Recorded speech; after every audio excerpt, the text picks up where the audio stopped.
And we're recording. All right, so I'm going to show you all of these lovely, cool effects here. How to use watercolor to create some really interesting, like I said, effects. First things first, we need to learn how to blend our colors well. So, what I'm going to do first is what's called a flat wash. And I'm going to put my paper here. I'm going to write all this stuff down while I'm doing it with a Sharpie that keeps getting stolen from my desk. There we go. Flat wash.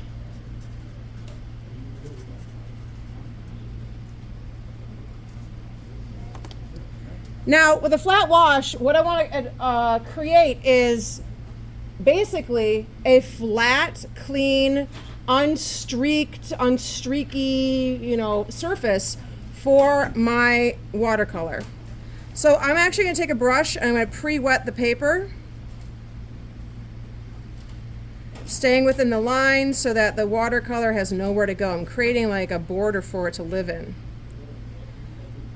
I'm going to dip my brush into a color of my choosing, kind of wetting both sides, and I'm going to start filling in this area as quickly as I can and kind of moving it around so I don't have puddles, hopefully. Now, the problem with some watercolor and the paper that we use, the cheaper the paper, the more this will start to ripple and create areas where water will pool, and that will create bubbles and darker colors and other sorts of things that people might not really want. Some watercolor artists will actually tape their paper down onto a surface so that it kind of creates tension so the paper can't warp. This paper that we have is pretty good on its own. If it gets soaking wet, obviously it's going to start wrinkling, but right now you can see I don't have any puddles. I don't have any water sitting in a gap somewhere, and it's looking really nice and flat. All right, I'm going to turn off one light so that we get a better look. Come on, lamp. There we go. Yeah, you can see that way better now. All right. The next thing I want to do is a graded wash, which means that I want to shade. I want to create a value change with my watercolor here. Maybe I don't want to have a flat surface. Maybe I want to have it look lighter as it goes down the paper, or darker depending on your point of view. So I'm going to take my brush, dip it in a color of my choosing. Let's use this beautiful turquoise. And I'm going to make a streak going across the paper. I'm going to pick up some water, and I'm going to put another streak, pick up some water, kind of dab it off a little bit, paint another streak, dab, keep moving those lines down the paper. I'm not dipping the paper or dipping the brush in the water anymore, because it's wet enough. It's a little dark right there, but look how it's nice and dark blue up here, and then it just fades as it goes down the paper. If I don't like this bit right here, what I can do is I can actually take my brush, dry it off while it's still wet, and I can kind of go in here and kind of pick that up, kind of buff that out. It's like magic. Oh my God. So cool. All right, so that's a graded wash. Let me write that down.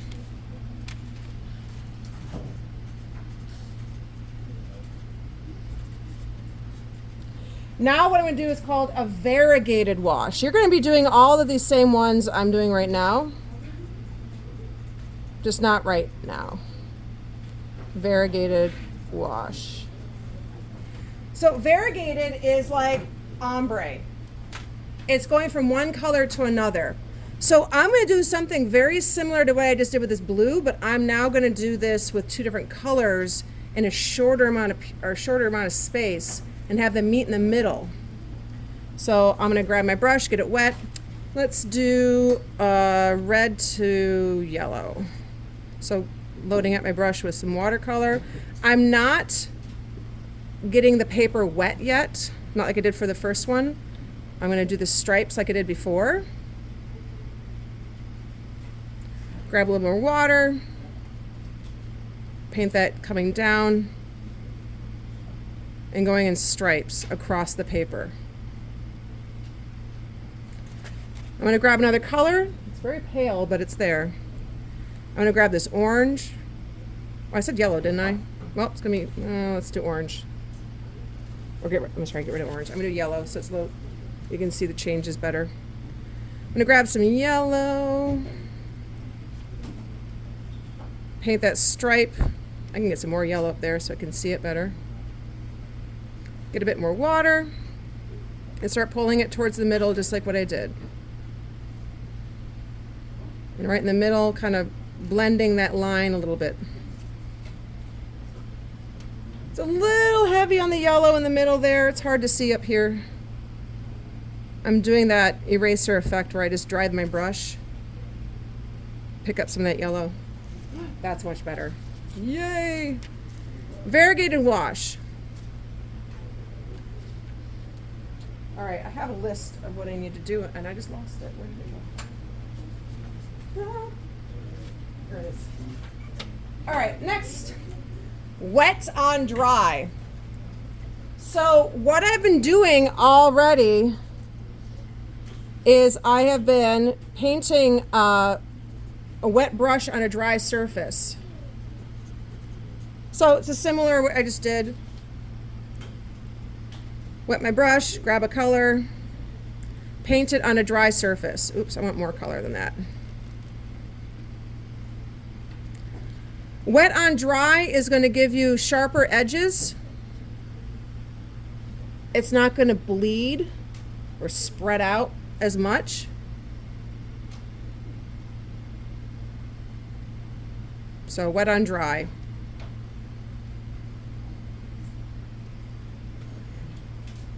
But now if I paint wet on wet, if I take the brush, I load it up with water. Let me write down wet on wet first. Wet on wet. That means the surface is going to be wet. So I'm painting it with water. Because this paper, if you feel it, it feels really thick, right? It's way thicker than most drawing paper. I like to think about watercolor paper like a pressed sponge. It's really, really, it sucks in water, which is why we want to use a specific kind of paper when we're doing watercolor. If I tried doing this on computer paper, it would start ripping and would look like crap. So I wetted the paper, get it nice and ready, and then I'll take some color here. Looks like a brown, I think. If I paint this on here, it's going to spread. See how that's soft and fuzzy on the edges? It's not nearly as dark, and I'm really loading it up with a dark color here. It starts to move from my brush. Like, I'm not even grabbing any more water right now. I'm just almost using a dry paint, and it's still spreading out like crazy on this. Look how much that's lightening up right here. So this is when you want really soft edges, things that are look really fuzzy or out of focus compared to wet on dry. Look how sharp those edges are. Totally different effect just by pre-wetting the paper. All right, next is glazing. I'll have to do this in 2 steps. So we're going to start with one layer. Grab my brush. I'm going to grab a couple colors. Let's try this one here. I did not pre-wet the surface. I'm just going to paint a stripe. I'm going to change my color. Let's do yellow. Another color. Let's do pale green.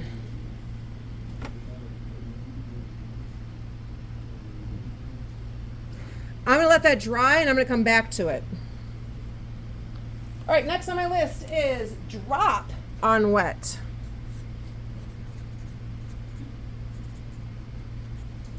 So for this one, I'm just going to wet the surface with another color. I'm going to choose something lighter, like this sort of milky orange.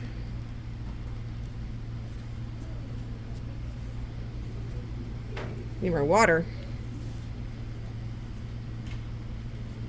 So I got a wet surface. I used a color this time so you can really see it. And now what I'm going to do is I'm going to get a whole lot of color on this brush. I'm going to use a dark color, like a dark blue here.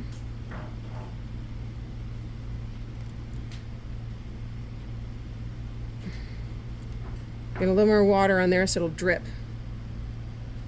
I have to tap it.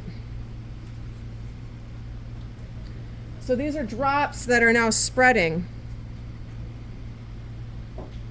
depending on if my paper's curving a little bit. So dropping on wet. One more drop, there we go. It's fun just to watch this sort of spread. It's very, I don't know, calming, soothing. So we got 1, 2, 3, 4, 5, 6, 7. All right, soft edges. No, let's do dry brush. This is dry brush first. All right, so I'm going to take a brush that hardly has any, it's not even wet. I'm not even wetting it yet. But my palette, if I've used blue a lot or if I use purple a lot, this is wet. My palette is wet. So I'm using a dry brush. I'm putting it right into the wet paint up here. And this is what it looks like. Dry brush. It feels gross. It feels really gross. I don't like it. I need to put a little more water in that blue though. That's really wet or really dry. I'm gonna dry my brush off. There, it's a little better. So it's gonna be really dry looking. It's gonna be cracked. It's gonna be showing the surface of the paper, how rough that surface of the paper is. This is great if you wanna make us like dirt, look like rough dirt, bark on a tree. The wood side of a house or something, or a barn, I don't know, what are wood sides, I don't know, something rough. That's a good way to do that. All right, now it said I was gonna do 16, let's do 16. That's one more paper. All right, I'm not gonna do all of these because I'm gonna have you do a little research on some different techniques. I'm going to show you some really fun ones. So I can use tape and I can use, I have masking fluid. Masking fluid is like liquid rubber. You can paint it onto a surface and it will protect what's underneath it.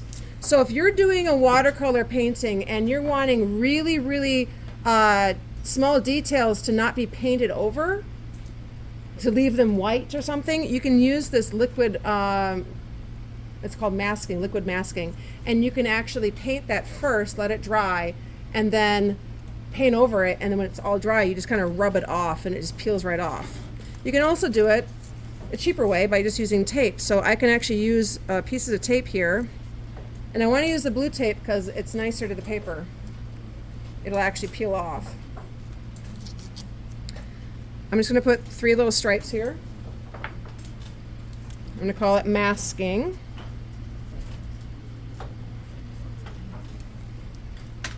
And I'm sure you can pretty much, guess what's going to happen here. Take my paint over the surface. I'm gonna let it dry and I'll peel it off when it's ready to go. I'm gonna put another color in here and make it fun.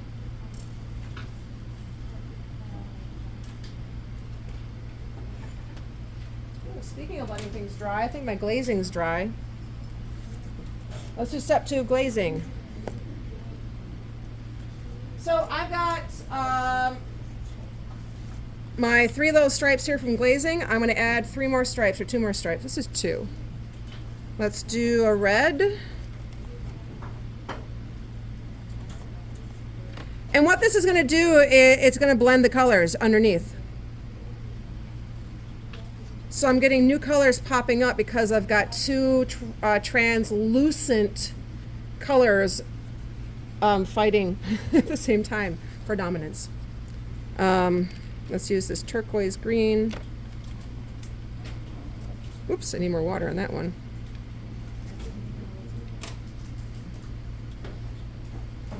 Let's use orange.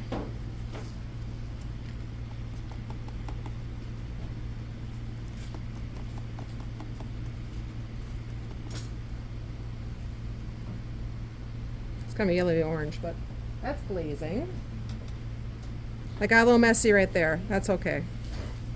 Character. I'm going to peel off my tape. I don't want it to sit too long.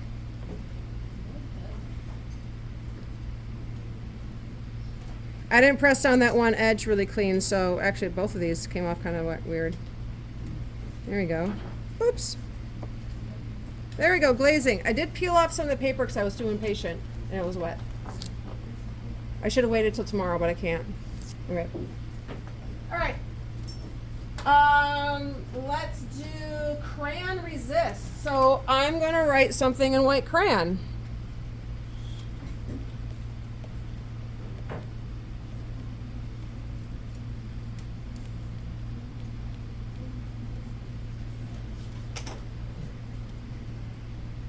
Get my brush.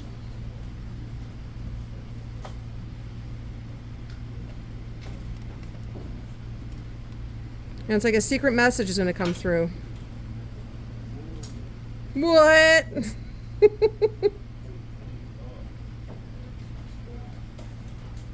we go. Magic. So that's crayon resist. Because the wax of the crayon resists the watercolor to soak into the paper below it.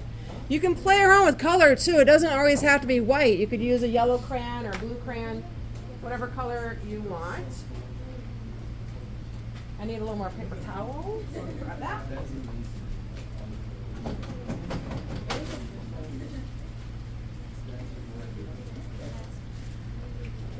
All right, next on my list is lifting. This is the coolest technique when it comes to painting clouds. So I'm going to take my wet brush. I'm going to get really messy with the blue and kind of slobber it all over the paper here.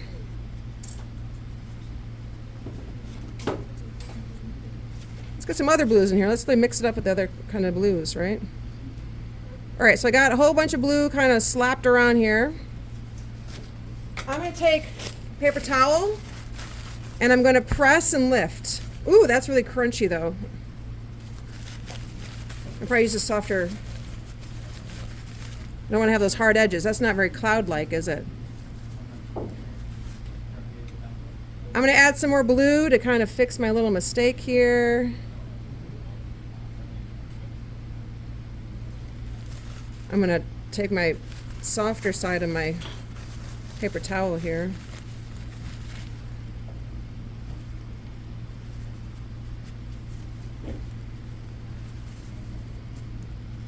So I'm adding watercolor to the surface, but I'm also pulling it off with my paper towel to create, hopefully, a lot of variation that might look like clouds. Oh, that's glaring. Sorry about that. There we go. So soft edges where it's lighter blue. It's kind of a neat technique. I like that one a lot. All right, next is rubbing alcohol. So this is a kind of alcohol that you use to clean out wounds, sterilize surfaces. I'm going to put some color down. Ooh, I'm splashing.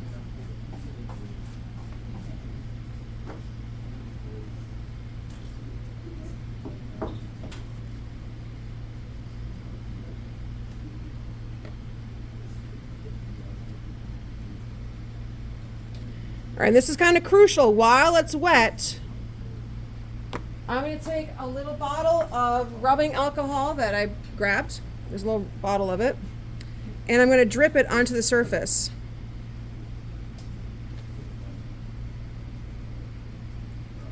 Is this rubbing alcohol? That's water. That is not rubbing alcohol. It's like, that didn't do the thing it was supposed to do. Let's try that again.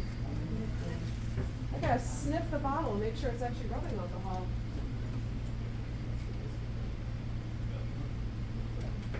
I think so. Oh, that is definitely rubbing alcohol. Ooh, that stinks. Okay. Let's try it again. Let's put some color down.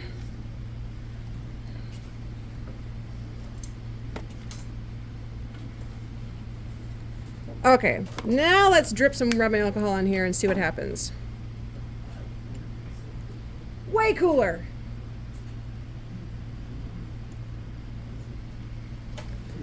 It starts to create areas of resisting so that it almost bleaches the surface a little bit, and it'll start to make the colors sort of bleed differently into each other.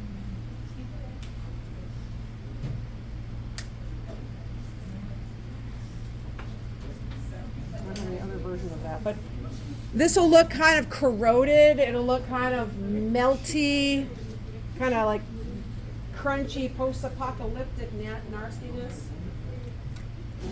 All right, I'm going to show you two more. Plastic wrap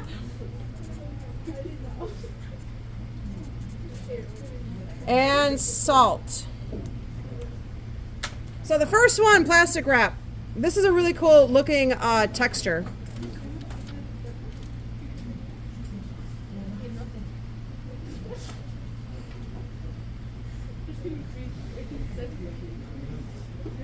I want some really dark colors. I can't get this one to come up here. There we go. All right, just kind of mixing a couple colors together. I've got plastic wrap on the wall next to the paper towels. And I'm just going to smush this down. I don't need this much, actually. I just grabbed a bunch and was unwrapping it because it was a mess. I'm going to take this and I'm going to smush it onto the surface while it's wet. You can already kind of see it's getting weird. If I lift it up already, let's let it dry. Let's let it dry a little more. Lastly, salt. Salt is the one you're going to have to wait overnight for. So I'm going to put a bunch of colors here. Let's do purple and red. That sounds really funky. Couple colors. I have a bunch of salt. Should be not table salt. It should be kosher salt. There we go. Chunky salt. I'm going to spread it on the surface while it's still wet. And I'm going to leave it alone overnight. You can already see in some areas the salt is sucking up the water.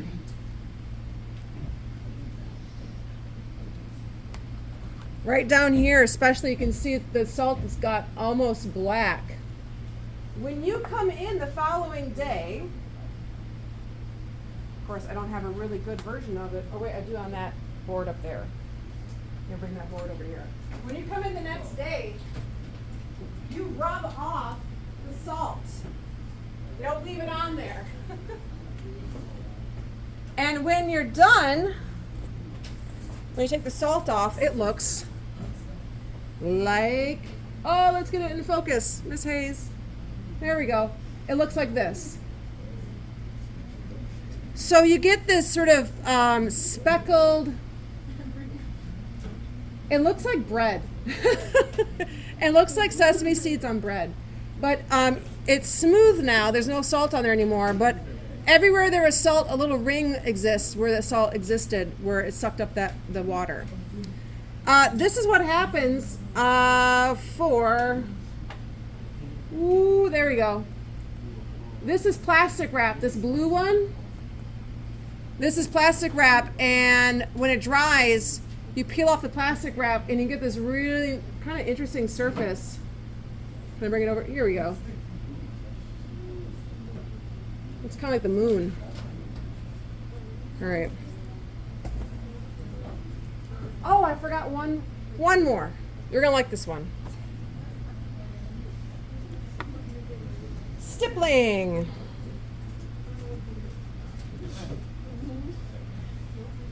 Stippling. It's the last one, I swear. I'm gonna take, let's see, yellow, some orange. My water's getting dirty, so my colors are getting muddy.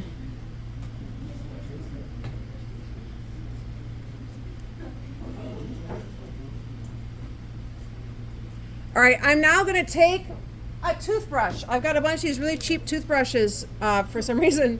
And I'm gonna take the tip of this, I'm gonna dip it in the water, and then I'm gonna take this and dip it into a color of choice. I'm gonna choose something dark that you can see. This purple was really nice. And I'm gonna get a little dirty here. I'm gonna take my thumb, and I'm gonna do this motion on the brush. I'm gonna flick from the top. Gentlemen, I'm gonna flick the brush like this down. And it creates a speckle. Really great for doing really tiny details like freckles, stars in the sky for a space sort of look with white paint. We do this with acrylic paint sometimes and tempera paint. It'll be different if your surface is wet versus a dry surface. This purple will spread out now because I didn't wait for the yellow to dry. If I want it more precise and very clean, I'd wait for this to dry and I would just speckle like over there.